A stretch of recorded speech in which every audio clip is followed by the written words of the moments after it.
الحمدللہ وحدہ والصلاة والسلام علی من لا نبی بعد اما بعد۔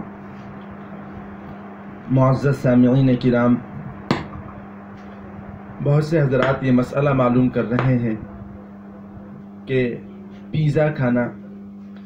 یا برگر کھانا شرعی طور پر کیسا ہے۔ تو اس کے بارے میں ہمیں یہ معلوم ہونا چاہیے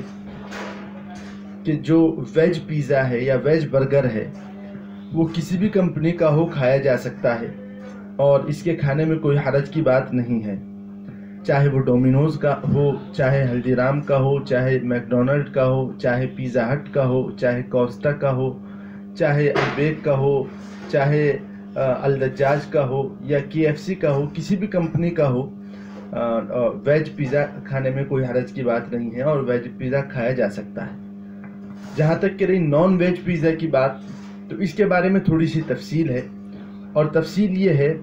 کہ جن کمپنیوں کے بارے میں ہمیں یہ یقینی طور پر معلوم ہے کہ ان کے ہاں حلال گوشت استعمال ہوتا ہے، ان کمپنیوں کا ہم نان ویج پیزا کھا سکتے ہیں یا نان ویج برگر ہم کھا سکتے ہیں۔ جیسے مثال کے طور پر الدجاج ہے یا البیک ہے،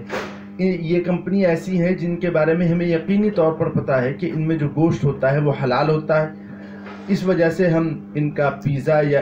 ان کا برگر ہم non veg pizza non veg burger کھا سکتے ہیں۔ اور جن کمپنیوں کے بارے میں ہمیں یہ معلوم نہیں کہ ان میں گوشت جو ہوتا ہے وہ حلال ہوتا ہے یا حرام ہوتا ہے، یا یقینی طور پر ہمیں یہ پتہ ہے کہ ان میں جو گوشت ہے وہ حرام ہے، ان کمپنیوں کا نان ویج پیزا یا نان ویج برگر کھانا ہمارے لیے جائز نہیں ہے۔ تو یہ تھوڑی سی تفصیل ہے کہ ویج پیزا تو ہم کسی بھی کمپنی کا کھا سکتے ہیں، چاہے کوئی سی بھی کمپنی ہو وہ،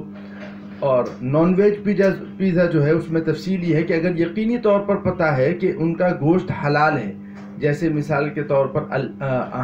الدجاج ہے یا البیک ہے، جن کے بارے میں ہمیں یقینی طور پر پتہ ہے کہ ان کا گوشت حلال ہوتا ہے، تو ان کمپنیوں کا ہم نان ویج پیزا یا نان ویج برگر کھا سکتے ہیں۔ اور جن کمپنیوں کے بارے میں ہمیں یقینی طور پر نہیں پتہ کہ ان کا گوشت حلال ہے یا حرام ہے، یا یقینی طور پر پتہ ہے کہ ان کا گوشت حرام ہے، ان کا نان ویج پیزا کھانا جائز نہیں ہے۔ تو اللہ تعالی ہم تمام لوگوں کو حلال کھانے کی توفیق عطا فرمائے۔ وآخر دعوانا الحمدللہ رب العالمین۔